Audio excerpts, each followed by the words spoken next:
आपने यहाँ पर जब प्राइम मिनिस्टर के यहाँ पर आए हुए थे, तो प्राइम मिनिस्टर ने बहुत सारी बात की थी। आप प्राइम मिनिस्टर श्री नरेंद्र मोदी जी ने जो आज बोला है, बिल्कुल ऐसा लग रहा था जैसे ईश्वर उनसे कह रहा है और वो बोल रहे हैं। मैंने अभी इत्तेफाक आज जो प्रधानमंत्री ने बोला वो कि मैं तो ईश्वर ने मुझे भेजा है और मेरी कोई हैसियत नहीं है, मैं तो ईश्वर के लिए ही कार्य करूँगा और सारे ईश्वर का ही परिवार है। वसुधैव कुटुंबकम किसे कहते हैं? इसी को कहते हैं कि तमाम जो ये ब्रह्मांड है, सारी दुनिया है, वो एक परिवार है। और उसी को कुरान में पढ़ के आया आज इत्तेफाक से, उसमें है कि कुलिल्लाहुम्मा मालिकुल मुल्क तुतिल मुल्का मन तशा व तंज़िउल मुल्का मिम्मन तशा व तुइज़्ज़ु मन तशा व तुज़िल्लु मन तशा बियदिकल खैर इन्नका अला कुल्लि शैइन क़दीर। ईश्वर कह रहे हैं, यानी अल्लाह, गॉड, खुदा, वो कह रहे हैं कि हुकूमत तो हमारी है, हम जिसे चाहते हैं उसे देते हैं और ये हमारी तरफ से इज्जत है। हम जिसे अता करते हैं उसे नवाज देते हैं। अगर दुनिया उसे मिलकर के जलील करना चाहे तो जलील नहीं कर सकती, और दुनिया मिलकर इज्जत देना चाहे तो नहीं दे सकती। मैं इस मौके पे एक उदाहरण पेश करता हूँ कि श्री नरेंद्र मोदी जी एक आम घर के अंदर से निकल कर गए। आज उन्होंने कहा मैं तो चाय बेचते बेचते यहाँ तक कर दिया, मैंने कोई इलेक्शन नहीं लड़ा, मुझे जाकर के 2001 में चीफ मिनिस्टर बना दिया, मेरा कोई अनुभव नहीं था। और उनका जो कहना था, एक एक शब्द उन्होंने कहा कि मैंने ब्यूरोक्रेसी के लोगों को, ब्यूरोक्रेट्स को बुला के कहा कि तुम उस गाँव में जहाँ से चले हो पहले वहाँ जाओ। तो उस पर उन्होंने जो अपना विज़न रखा है, मैं ये कह सकता हूँ कि वो निमित्त मात्र है और ईश्वर उनसे काम ले रहा है।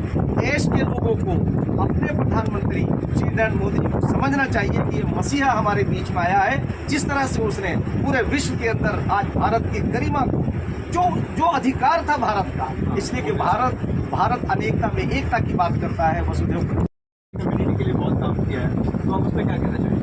मैं सीधा ये कहना चाहूँगा जो किसी के सारे लोग हैं आपके अफिलिएशन को भी इस तरह कहते हैं कि आप अपने धर्म के खिलाफ हैं। जिस दिन मैं मुस्लिम्स तो ये कहना चाहूँगा कि इस कुरान का अध्ययन कर लें, ईश्वर वाणी को समझ लें, और अपोजिशन से कहना चाहूँगा कि आप मुखालफत बराए मुखालफत, दुश्मनी बराए दुश्मनी छोड़ दीजिए। एक ऐसा मसीहा हमारे बीच में आया है जो भारत में जन्मा, भारत का पुत्र है, भारत का ही पुत्र है और भारत के लिए लड़ रहा है 140 करोड़ के लिए। इससे पहले हमारी कोई हैसियत नहीं थी कि हमें जो है बिल्कुल उस नज़र से देखा जाता था कि जैसे कि हम सभ्य भी नहीं हैं, जबकि सभ्यता के शिखर पे हम और हमारा भारत हमेशा से रहा। तो मैं ये कहना चाहूँगा कि जो अपोजिशन है, कि अपोजिशन का ये इल्ज़ाम निराधार है, और मुसलमानों के तथाकथित नेताओं से कहना चाहूँगा कि ऐसा व्यक्ति जो सबका साथ, सबका विकास, सबका विश्वास, सबके प्रयास की बात करता है। और मैं मुफ्ती शमूल कासिमी,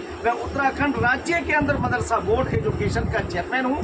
NCERT के कोर्स को, पाठ्यक्रम को लागू करके माननीय मुख्यमंत्री वहाँ के श्री पुष्कर सिंह धामी जी मुसलमानों के बच्चों को, जो मदरसों में पढ़ते हैं, गरीब बच्चे होते हैं, उन्हें इंजीनियर, डॉक्टर, IAS और IPS बनाना चाहते हैं। तो देश जब पढ़ेगा आगे बढ़ेगा। यही नरेंद्र मोदी जी का नारा है, सबका साथ, सबका विकास, सबका विश्वास और सबका प्रयास।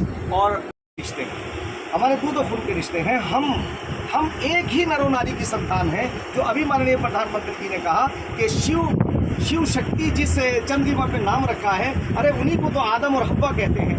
हम ये कहना चाहेंगे अपने हिंदू भाइयों से कि आज ये मौका आया है, अनेकता में एकता, हमारी साझा संस्कृति है, हमारे दूध और खून के रिश्ते हैं, हमारा मालिक भी एक है और हम सब एक हैं और एक ही ईश्वर की संतान। और एक लास्ट क्वेश्चन जो मोदी जी के खिलाफ है, अब उनको कोई अचीवमेंट ऐसी लिस्ट करना चाहिए जो नरेंद्र मोदी ने उनकी कम्युनिटी के लिए? मैं ये कहना चाहूँगा कि बगैर किसी भेदभाव के सारी योजनाओं का लाभ जो है बगैर किसी संकोच के इस सरकार के ज़रिए से मिला है। और पिछली सरकारों ने सिर्फ पुष्टिकरण किया था, उन्होंने काम किया है, सबका साथ, सबका विकास, सबका विश्वास किया है। गरीबों का इलाज हुआ है, गरीबों को खाद्य सामग्री मिली है, गरीबों के घरों में टॉयलेट बने हैं। तो इसलिए मुसलमानों से कहना चाहूँगा कि आप नरेंद्र मोदी जी जैसे 140 करोड़ की बात करते तो आप 140 करोड़ का हिस्सा हैं। Thank you.